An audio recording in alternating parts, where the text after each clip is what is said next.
नमस्कार, मैं हूं मनरूप कुमार। आप जुड़ चुके हैं पब्लिक खबर टुडे नेटवर्क के साथ। हरियाणा में शिक्षा जगत में खासे बदलाव देखने को मिले और इसकी एक वानगी थी शिक्षा चौपाल। शिक्षा चौपाल के जरिए खासे कोरोना काल के बाद शिक्षा के क्षेत्र में बदलाव आए। हमने हरियाणा में कई बार विजिट किया, तब हमने देखा कि गांव-गांव में शिक्षा चौपाल कार्यक्रम जारी है और आज शिक्षा चौपाल कार्यक्रम के एक प्रकार से आयोजक कहें, मोटिवेशनल स्पीकर कहें, प्रदीप जी स्वामी हमारे साथ हैं। प्रदीप जी, शिक्षा चौपाल के जरिए बच्चों को करियर गाइडेंस संबंधित जानकारियाँ दे रहे हैं, उनको शिक्षा के क्षेत्र में क्रांतिकारी बदलावों के बारे में जानकारी दे रहे हैं और खासकर डिजिटल युग जैसे जैसे बढ़ रहा है वैसे वैसे किस प्रकार से अपने आप को इस नए युग के साथ सहेज कर चलें, इसी को लेकर वो बच्चों को जानकारियां दे रहे हैं। खासकर अभिभावकों और विद्यार्थियों के लिए ये शिक्षा चौपाल कार्यक्रम एक नई क्रांति लेकर आया और भादरा में भी शिक्षा चौपाल थोड़े दिन पहले आयोजित हुई थी और उसके मुख्य एक प्रकार से कहें तो वक्ता हैं प्रदीप जी स्वामी। इन्हीं का एक प्रकार से पैटर्न है, शिक्षा चौपाल के जरिए वो संदेश देते हैं। प्रदीप जी, सबसे पहले तो आपका स्वागत है भादरा की भूमि पर। मैं आपके चैनल के माध्यम से समस्त भादरावासियों को नमस्ते बोलना चाहूँगा। आपका भी धन्यवाद देना चाहूँगा कि आपने अपना कीमती समय निकालकर बात करने की इच्छा जाहिर की। बताइए, आदेश कीजिए। सर, जो शिक्षा चौपाल आपका पैटर्न है वो किस प्रकार का पैटर्न है और क्या इसके जरिए आप जैसे गांव-गांव में जा रहे हैं, हमने सुना आपने 200 से ज़्यादा शिक्षा चौपाल हरियाणा के आसपास के एरिया में की है, किस प्रकार से आप शिक्षा चौपाल के जरिए जागृति लेकर आ रहे हैं? भाई साहब, मैं खुद ग्रामीण परिवेश से संबंध रखता हूँ। मैंने ये देखा है कि ग्रामीण परिवेश में या जो मध्य स्तर के शहर विकसित हो रहे हैं उनके अंदर अभी शिक्षा को लेकर अवेयरनेस की कमी है। गार्जियंस बहुत मन से चाहते हैं कि उनका बच्चा कामयाब हो, वो हर तरीके की सुविधा उनको देना चाहते हैं। बच्चों में भी प्रतिभाएं हैं, लेकिन due to lack of awareness समय रहते शिक्षा में हो रहे नवाचारों के प्रति जागरूकता की कमी के चलते हमारे नौनियाल जो हैं वो पीछे रह रहे हैं। उनको समय रहते सही तरीके से शिक्षा की जानकारी देने हेतु, बच्चों को अपने गार्जियन के सपनों से जोड़ने हेतु और उन्हें थोड़ा इमोशनल टच देते हुए मोटिवेट करने की एक कोशिश का नाम शिक्षा चौपाल है। हम लगभग, आपने ठीक कहा, 200 के करीब गाँव में हम गए। हमें गाँव वालों ने बहुत सम्मान दिया और हर चौपाल के बाद हमने देखा कि वहाँ के बच्चों में एक अलग तरह की फीलिंग थी। ऐसा हमें आज तक 2 साल पहले कहीं प्रोग्राम हुआ, 1.5 साल पहले कहीं प्रोग्राम हुआ, 12 महीने पहले कहीं प्रोग्राम हुआ, वहाँ से आज तक फीडबैक है कि बच्चों में काफ़ी बदलाव हैं। यही कोशिश हमने भादरा में शुरू की है। भादरा शहर के अंदर हम शिक्षा चौपाल आयोजित कर चुके हैं, जिसमें तहसीलदार साहब भी थे, आप भी शायद थे। तो आपने नोट किया होगा कि मोटिवेशन प्लस इमोशनल टच जब बच्चे के मन में रहता है तो निश्चित तौर पर वो अपने टारगेट के प्रति ओरिएंट रहते हैं। इस कोरोना काल की बात आप जब कर रहे थे, इस मोबाइल कल्चर के चलते हमारे बच्चों के कहीं न कहीं संस्कारों में या उनके पेरेंट्स के प्रति अपनेपन में या उनके टारगेट के प्रति ओरिएंटेशन में थोड़ा बहुत डाइवर्जन आया है। बच्चा आज 9वीं 10वीं 11वीं 12वीं क्लास का जो बच्चा है वो मोबाइल में ज़्यादा प्राइवेसी देखता है, परिवार के लोगों से बात करना कम चाहता है, वो फेसबुक फ्रेंड्स और व्हाट्सएप ग्रुप में ज़्यादा अपनापन देखता है। ये स्थिति बड़ी भयावह है।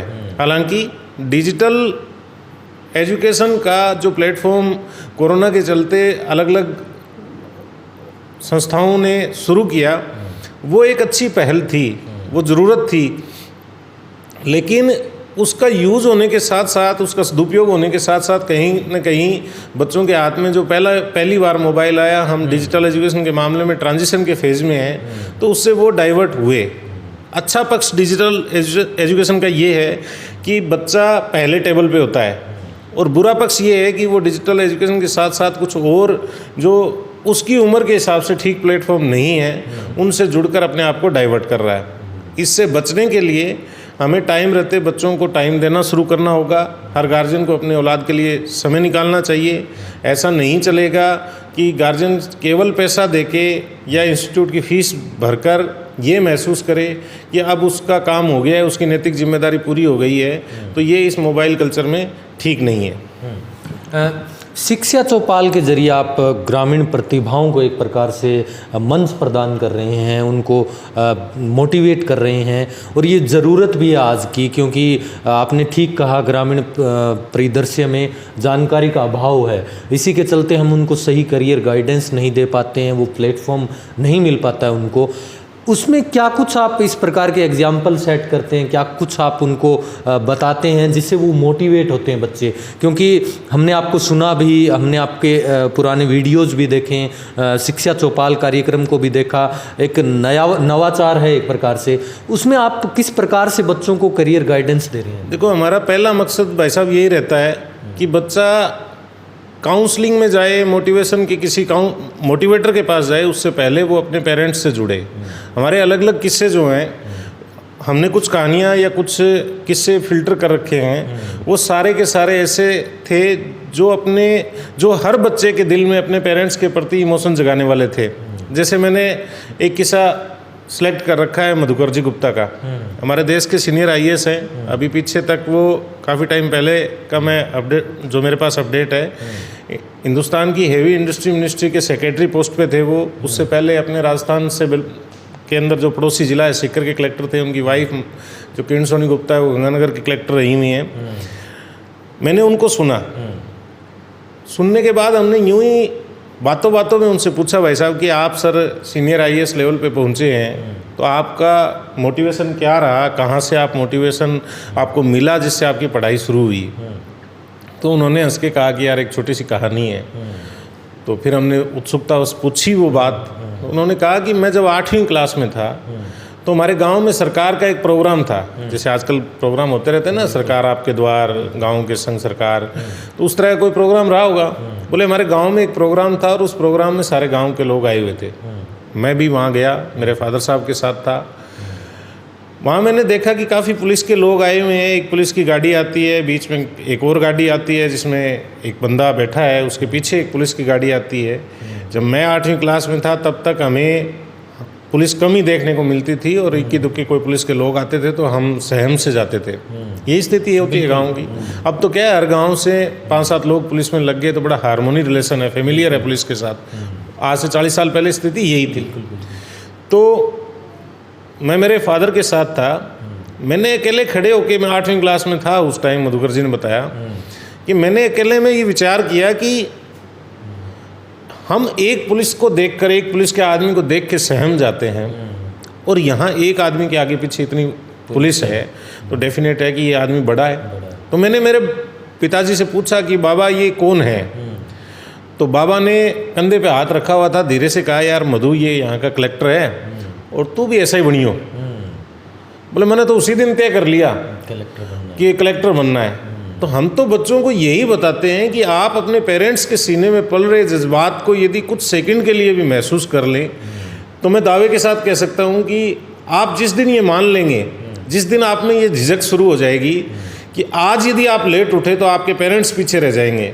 गोबर बारी का काम करके माँ आपके लिए जो व्यवस्थाएं जुटा रही है, खेत में फटी हुई शर्ट पहन के, गांठी हुई जूतियाँ पहन के आपके पिता जो खेत में काम करके आपके लिए जो व्यवस्थाएं जुटा रहे हैं, उन व्यवस्थाओं के प्रति आपके पिता की पसीने में भीगी हुई शर्ट में जब आपको खुशबू आने लग जाएगी, उस त्याग के प्रति जब आप समर्पित हो जाएंगे, मैं दावे के साथ कह सकता हूँ कि कोई भी बच्चा डाइवर्ट नहीं हो सकता।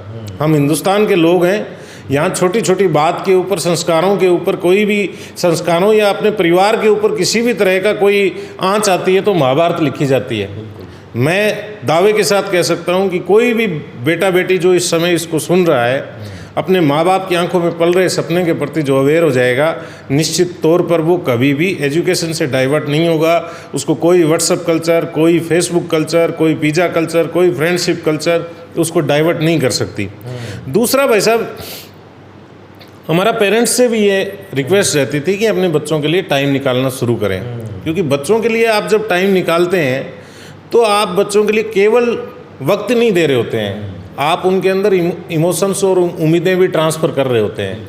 आप 10वीं क्लास का आपका बेटा बेटी है, मैं हर गार्जियन से आपके मंच के माध्यम से अब कहना चाहूँगा कि आपका कोई भी बच्चा जो है अभी यदि 7वीं 8वीं 10वीं क्लास में है, 11वीं क्लास में है, और आप उसके साथ यदि आधे घंटे बात कर रहे हैं, कैरम बोर्ड खेल रहे हैं, आप उसके साथ बैडमिंटन खेल रहे हैं, टेबल टेनिस खेल रहे हैं, या कुछ भी आप उसके साथ खाली घूम भी रहे हैं, आधे घंटे आप अपनी औलाद को दे रहे हैं, इसका मतलब आप उसकी स्क्रीनिंग भी कर रहे होते हैं कि वो किस डायरेक्शन में जा रहा है। और आप जितना उसको जज कर पाएंगे उतना कोई भी दुनिया में उसको जज नहीं कर सकता। इसलिए उसको वक्त दें ताकि उसको समय रहते आप संभाल पाएँ, क्योंकि आज के दिन बच्चा कोई बुरा नहीं होता, वो कच्ची मिट्टी है, उसको किसी भी तरह की सेप दी जा सकती है। इस मोबाइल के अंदर हज़ारों बीमारियां हैं, इनसे बचाने के लिए आपको वक्त देना शुरू करना चाहिए। हमारा यही मोटिव शिक्षा चौपाल में रहता है, बच्चों को इमोशनल करने के लिए, इमोशनल कुछ सेंटिमेंट्स ट्रांसफ़र करने के लिए हमने कुछ 1-2 कहानी जो मैंने सुनी हुई है वो मैं बोल देता हूँ। जैसे एक कहानी मैंने 1.5 मिनट की कहानी है भाई साहब, जिसमें मैंने काफ़ी बच्चों को उस कहानी पे सिसकते हुए देखा है, आँखों के जरिए मैंने उनके मन के मेल को धुलते हुए देखा है। कहानी क्या है कि एक किसान था। मैं इस कहानी से आपके सभी श्रोताओं को रिक्वेस्ट करना चाहूँगा कि इस कहानी को सुनते समय आप आने वाले 1.5 मिनट के लिए अपने पेरेंट्स को अपने सीने में रखें। आप निश्चित तौर पर दुनिया के किसी भी उम्र के कोई भी आदमी हो, कोई भी इंसान हो, इस कहानी को सुनने के बाद आप कभी भी अपने पेरेंट्स से अपने आप को अलग नहीं पाओगे यदि थोड़ा सा भी इसको महसूस किया तो। एक किसान था, किसान का खेत जो है वो गांव से दूर था।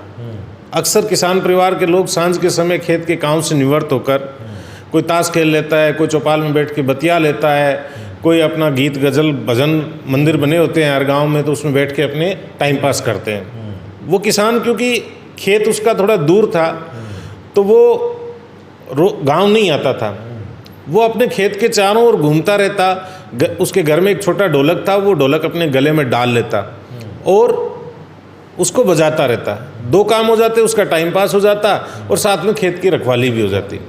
वो देखता कि जब भी वो ढोल अपने गले में डाल के उसको बजाता है, गीत गाए, भजन गाए, गज़ल गाए, रागनी गाए, कुछ भी गाए, तो उसके घर में छोटा एक बकरी का बच्चा होता है, वो उसके ढोल के आगे आगे आके नाचने लगता है। वो देखता है कि कोई भी चीज़ वो गाए, जैसे ही ढोल पे थाप मारता है वो बकरी का बच्चा उसके आगे कदम ताल करने लगता है। वो कदम ताल उसकी धुन में होती है, तेज़ बजाए तो तेज़, धीमे बजाए तो धीमे। थोड़े दिन में उस किसान के दिमाग में एक बात आती है कि मैं क्या गाता हूँ, क्या बजाता हूँ, ये बकरी का बच्चा समझता है क्या। तो वो उत्सुकता बस उस बकरी के बच्चे से बात करता है कि भाई मैं क्या गा रहा हूँ, क्या बजा रहा हूँ, तू समझता है क्या।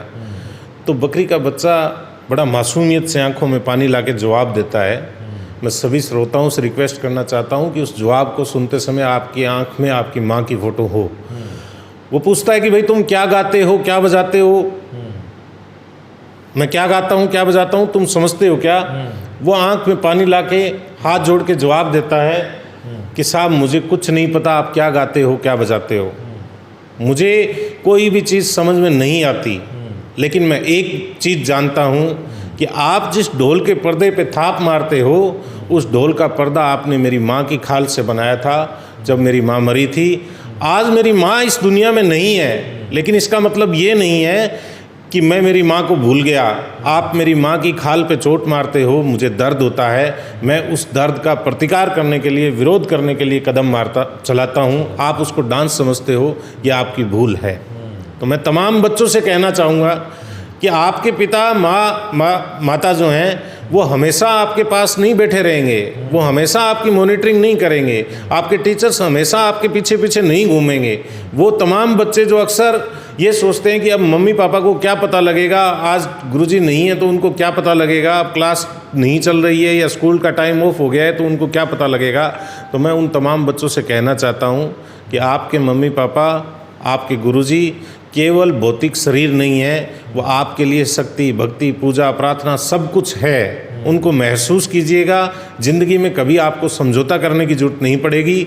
जो बच्चे अपने पेरेंट्स के प्रति ट्रांसपेरेंट होते हैं वो सब अपने उद्देश्यों पे कामयाब होते हैं, समाज में अच्छा जीवन जीते हैं, अच्छे अपनी ज़िंदगी बिल्कुल में कैरियर को पाते हैं। बिल्कुल। जी सर, शिक्षा चौपाल के जरिए तो आप बच्चों को, अभिभावकों को जागरूक कर ही रहे हैं।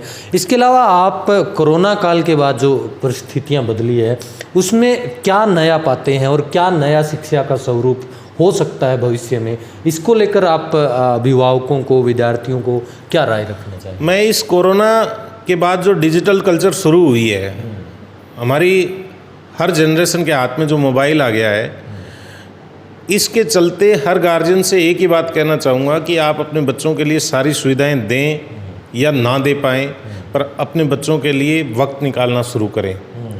यदि आप वक्त नहीं निकालोगे तो एक टाइम के बाद आपको लगेगा कि ज़िंदगी की सबसे बड़ी ठगी आपके पास हो गई।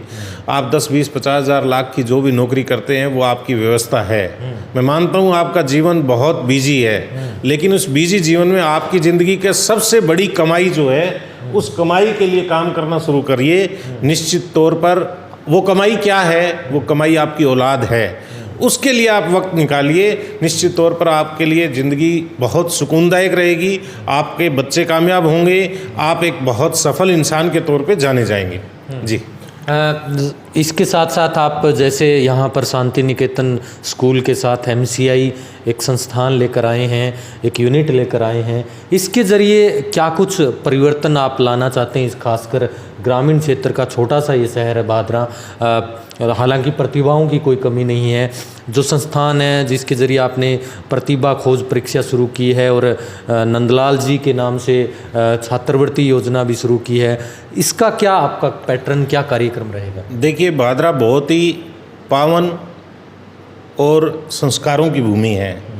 यहाँ बहुत अच्छे दानी लोग हैं, यहाँ बहुत अच्छे वातावरण की परिस्थिति है। किसी भी तरह का वेस्टर्न कल्चर यहाँ पे नहीं है। यहाँ पे केवल और केवल इनिशिएटिव लेने की ज़रूरत है।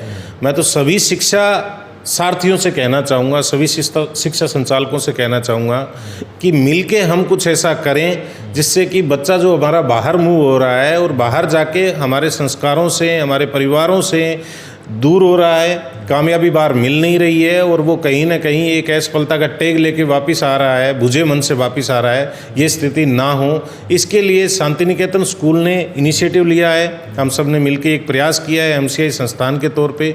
यहाँ भाई साहब केवल और केवल इनिशिएटिव लेने की ज़रूरत है। यहाँ के गार्जियन बहुत ही सहयोग की भावना रखते हैं। यहाँ का गार्जियन आपसे बहुत उम्मीद करता है, आपको बहुत स्नेह देता है, बहुत आशीष देता है।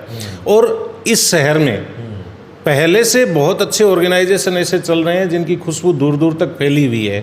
यहाँ विवेकानंद सेवा संस्थान चल रहा है, यहाँ की गौशाला बहुत फेमस है, यहाँ का रोटी बैंक जो है, एक रोटी संस्थान जो है वो बहुत फेमस है। तो ऐसे शहर के अंदर जहाँ कल्चरल वैल्यू बहुत अच्छी है, मॉरल वैल्यू बहुत अच्छी है, वैल्यू बेस्ड ऑर्गेनाइजेशन बहुत अच्छे हैं, वहाँ पर हम एजुकेशन के लेवल पे भी कुछ और अच्छा करने की कोशिश में शांति निकेतन स्कूल में हमने फाउंडेशन के कोर्स शुरू किए हैं बिना किसी एक्स्ट्रा फीस के साथ। मैनेजमेंट का मैं बहुत बहुत आभार प्रकट करना चाहूँगा कि उन्होंने बिना कोई फीस बढ़ाए हुए 6ठी क्लास से ही फाउंडेशन का कॉन्सेप्ट लागू कर दिया, जिससे कि बच्चा आने वाले टाइम के अलग अलग कंपटीशंस जो हैं उनके प्रति अवेयर हो और लोगों को इसी शहर में रहते हुए एजुकेशन का एक अच्छा माहौल मिले, अच्छी फैकल्टी मिले, अच्छी टीम मिले। उसके लिए हमने MCI संस्थान शुरू किया है, माई कैरियर इंस्टीट्यूट शुरू किया है, जहां आप ऐसी नेशनल लेवल की फैकल्टीज से रूबरू होंगे आने वाले टाइम में, जिन्होंने नेशनल लेवल पे अच्छी रैंक दी हुई है और नॉमिनल चार्ज पे, नॉमिनल फीस के ऊपर आपके बच्चे को आपके घर पे रहते हुए अच्छी व्यवस्था मिलेगी एजुकेशन की, और आने वाले टाइम में यहाँ से बड़े रिजल्ट भी मिलेंगे और आप सबके सहयोग और आशीर्वाद से संस्था बड़ी होगी। चलिए प्रदीप जी, आज आप भादरा पहुंचे हैं, खासकर आप अभिभावकों को, विद्यार्थियों को क्या संदेश देना चाहेंगे? किस प्रकार से अपने भविष्य को लेकर वो एक प्रकार से पढ़ाई के साथ साथ जो, क्योंकि सार्वजनिक क्षेत्र में नौकरियां कम हो रही है, जाहिर सी बात है, और निजी क्षेत्र में आपको कुछ न कुछ अपने आप में एक्स्ट्रा लेकर आना होगा, जिसके ज़रिए आप भविष्य में आने वाले जो एक प्रकार से लोगों के बीच प्रतिद्वंदिता होगी उसको लेकर तैयार रहें। ऐसा कुछ नहीं है, नौकरियों की कोई कमी नहीं है, आपको स्किल डेवलप करना है। अपने, वही बात मैं फिर कहना चाहूँगा, अपने पेरेंट्स के प्रति इमोशनफुल रहना है और गार्जियन से कहना चाहूँगा कि अपने औलाद को संभाले रखना है। आप थोड़ा बहुत भी सही तरीके से अपने आप को मेंटेन करेंगे तो निश्चित तौर पर आपको कामयाबी मिलेगी। आपके पास आने वाली शिक्षा नीति जो है वो टोटली स्किलफुल रहने वाली है। तो ऐसी स्थिति में ऐसे किसी भी चीज़ के अंदर एक मतलब डाइवर्जन की ज़रूरत नहीं है, दिमाग को इधर उधर चलाने की ज़रूरत नहीं है। अपने को जो मिला हुआ काम है, अब आपकी जो किताबें हैं वो आपका सब कुछ है, उन पे काम करें। बच्चों से इतना ही कहना चाहूँगा, अपने संस्कारों से जुड़े रहें और अपने पेरेंट्स के प्रति जवाबदेह बने, उनके प्रति जिम्मेदार बने कि हमें उनके सपनों को कुछ बड़ा करना है। गार्जियंस से फिर वही बात कहना चाहूँगा कि अपने बच्चों के लिए वक्त दें, अपने बच्चों के लिए इतना वक्त दें कि बच्चा किसी दूसरे को आपसे ज़्यादा विश्वासी ना माने। आपके कलेजे के दायरे से बच्चा बाहर नहीं जाना चाहिए। यदि ऐसी स्थिति होगी तो वो चाहे बाहर कुछ भी करके आएगा, आपके प्रति ट्रांसपेरेंट होगा, तो आप उसको निश्चित तौर पर विश्वास दिए रखेंगे कि सब कुछ ठीक होगा, और वो विश्वास उसके लिए सबसे बड़ी पूंजी होगी। चलिए जी, धन्यवाद। हमारे साथ प्रदीप स्वामी जी थे, जिन्होंने शिक्षा चौपाल के जरिए हज़ारों की संख्या में विद्यार्थियों को प्रोत्साहित किया है। हरियाणा में 200 से ज़्यादा शिक्षा चौपाल इन्होंने की है अब तक गांव-गांव जाकर, और भादरा में भी थोड़े दिन पहले शिक्षा चौपाल का आयोजन किया गया। इनका सिंपल सा मैसेज है कि आप अपने विद्यार्थियों से, खास करके आप अपने अभिभावकों के प्रति ईमानदार रहें, और जो भी कर रहे हैं उससे मेहनत करके उसमें आगे बढ़ें और एक लक्ष्य निर्धारित करें, और उस लक्ष्य को प्राप्ति के लिए आप दृढ़ संकल्पित रहें। धन्यवाद जुड़ने के लिए, और इस वीडियो को आप ज़्यादा से ज़्यादा शेयर करें। मोटिवेशनल स्टोरी हैं उनको लोगों तक पहुँचाएँ, ताकि विद्यार्थियों में एक प्रकार से अपने लक्ष्य के प्रति जो कॉन्फिडेंस है, आत्मविश्वास है, दृढ़ निश्चय है, वो पैदा हो। अगर आप ये वीडियो हमारा यूट्यूब पर देख रहे हैं, हमारे चैनल को लाइक करें, सब्सक्राइब करें। फेसबुक और ट्विटर पर भी हमें फॉलो करना ना भूलें। धन्यवाद।